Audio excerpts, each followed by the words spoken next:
on the dark side. So today I'm cooking and I found a very unusual recipe. So first of all, I did harvest my garden. I had a lot of tomatoes, peppers, all that stuff. And I was looking through some of my mom's old, like, you know how you get those organizational, like, cookbooks, like when you work for a place, either it's the church or it's where you work. This one was from where she worked. 2006. But on the back, somebody had written this recipe. I don't know who it's from. I'm not going to say it's a family recipe. I don't recognize the writing. It's called tomato bread soup. And I kind of remember my mother making a weird tomato soup like that, but I thought, I'm going to try it. I have an abundance of tomatoes. So, let's just see what happens, right? So what I did is I heated up some oil, olive oil, 3 tablespoons, and I heated up 1 tablespoon of butter. And I got it pretty hot here. So I'm going to add half of a diced onion, it says. You hear that sizzle? And just gonna kind of saute that up. I lowered the heat a little bit, I had it too high. And you're just supposed to saute this, and then you're supposed to add 6 cloves of garlic. I use the minced garlic that's in the jar. It's just easier.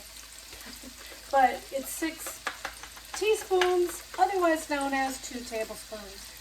It really irritates me when people say there's 3 teaspoons in a recipe. So 3 teaspoons is a tablespoon. There you go. You got your math today. So it just says saute. That's all it says. Okay. 1 minute, 2 minutes, nobody knows. 10 minutes, 15 minutes. I guess you want to make sure that nothing burns. So I'm just going to keep mixing this. Alright, so this after you saute this for however long, you are supposed to add 1 tablespoon of Italian seasoning. I'm using pizza seasoning because that's my fave. Okay. 2 teaspoons of sugar. Okay. There's our sugar. Kind of caramelizing. And half a teaspoon of baking soda. That's intriguing. I don't know why. I'd like to know why. That's a weird thing to put in your soup, right? But it's probably got something to do with chemicals. Ooh, it's like really like foaming up now. It's foaming up. Look at that foam. Look at it. It's foaming. Okay. Interesting. Very interesting. I'm not sure what that does. Okay. And then, what was the other thing? So that, oh, and then I'm adding a little chopped pepper in there. I probably should have did that before, but you know what? It's okay. It's going to simmer for a long time. So I've added my pepper. And then it said you will then add your 1 cup of stock, chicken, vegetable, beef. It didn't say which.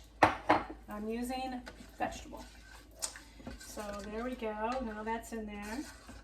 And then you put in your 4 cups of chopped fresh tomatoes. There they are. That was, I think it took me like maybe 10 heirloom tomatoes to make that, just so you know. So now you've put this in here. And then it says salt and pepper to taste. So I got about a tablespoon of light salt. That's what I'm using. Throwing it in. Very interesting. And then I like some heat. So aside from the hot pepper I put in there, I'm also putting some chili flakes in. That's me. I'm adding that. Sorry, that's just me. You can make it your own. All right, so once you have put all of this in here, it says you need to bring it to a boil. So I gotta raise that heat. Make it hot in here, right? Okay. And then it says to cover and simmer for 15 to 30 minutes.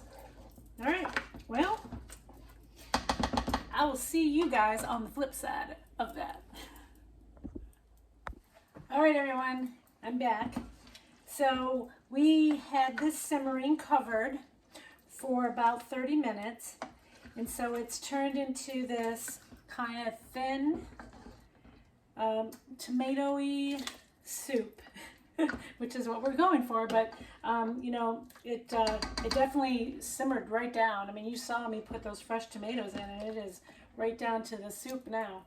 So it says here that the next step is that I have to carefully put this into a blender and puree it.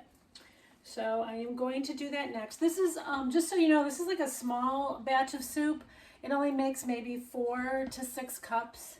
I think more like 4 cups, to be honest. So I'm going to put this in my blender. I would usually I would use my, you know, my boat motor, the little stick blender, but it says I have to strain it after I blend it. So I'm going to put it into the real blender. Maybe. All right. And I guess I can take these off now. I'm going to take these off. And I'm going to blend it. I like this Ninja one. Whoops. Be right back.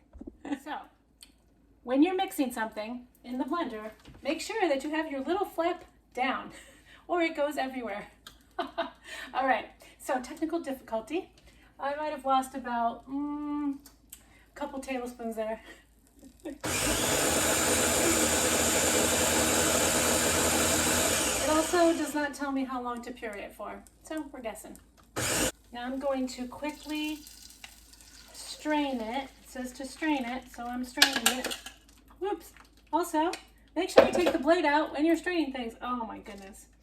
I am looking like a rookie today, aren't I? I'm going to leave it in though because I think it's funny.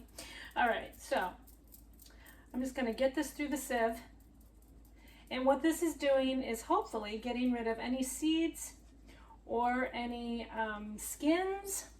Some people boil them and skin them first. My mother never did that. So, all right, see that? Look at all that junk it got. Beautiful. Looks fantastic. Look at that. That looks so good, doesn't it? Smell-o-vision. Okay, now, here's where it gets weird. The recipe says that I have to put 1 more tablespoon of butter in, which I'm doing.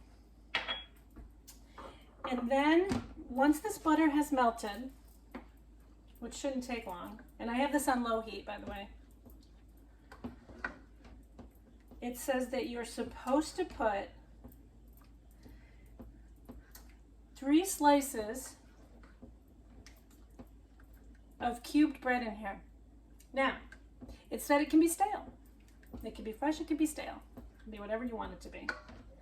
I mean, I am happy with this consistency. I mean, it's nice and thick and silky, but this is tomato and bread soup, so you know I'm gonna go with it.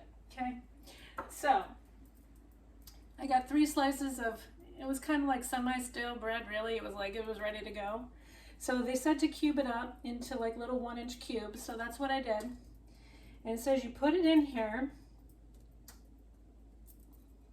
Okay, I've never seen this before, but okay. And you make sure it's nice and covered.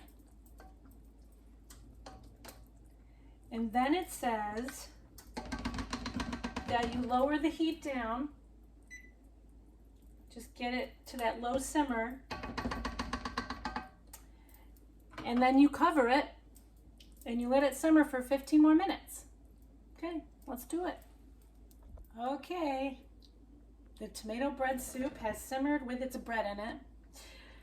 This is very unusual. It says, you know, just to stir it until you've got most of the bread pretty much broken up, which I did.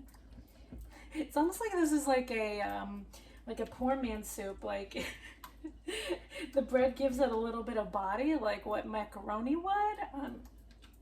Very interesting. Okay, so now it's of the heavy cream slowly. So I'm gonna add it.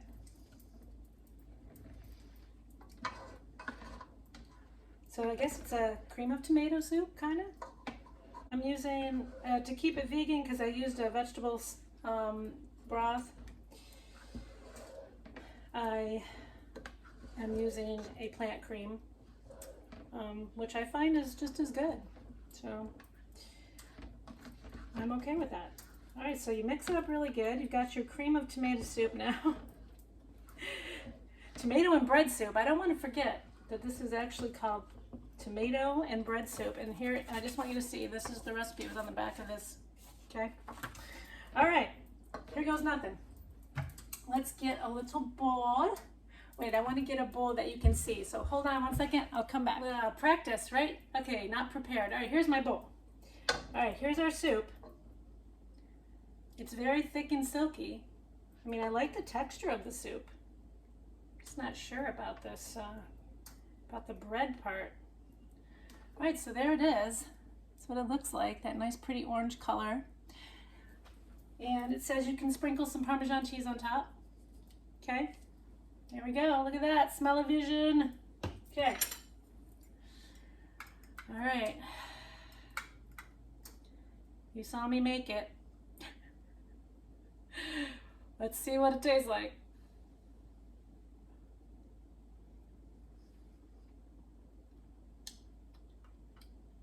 Wow. I mean, it is robust. That is the word I would use, robust. It's really full of flavor. I actually love this.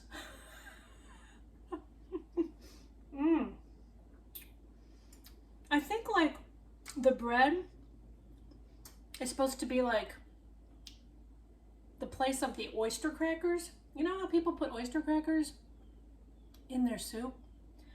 I think it's just doing that. It's taking the oyster crackers place. Man, I am telling you, simple recipe, took about an hour total, and you can use up all of your tomatoes in your garden. It really did. It took like 10 heirloom tomatoes, so you're doing like 4 cups. I would make this again in a heartbeat. Very good. I don't know whose recipe this was, but I can see why somebody wrote it down. So, baked on the dark side. Definitely didn't know where I was going in this rabbit hole, but fantastic recipe, you guys. Use it, try it, and subscribe. I'm trying things for you, things I don't even know. And sorry about the mess. Technical things happen, even on fake cooking shows. I wanted you guys to see a better close-up of it. So there it is, tomato and bread soup.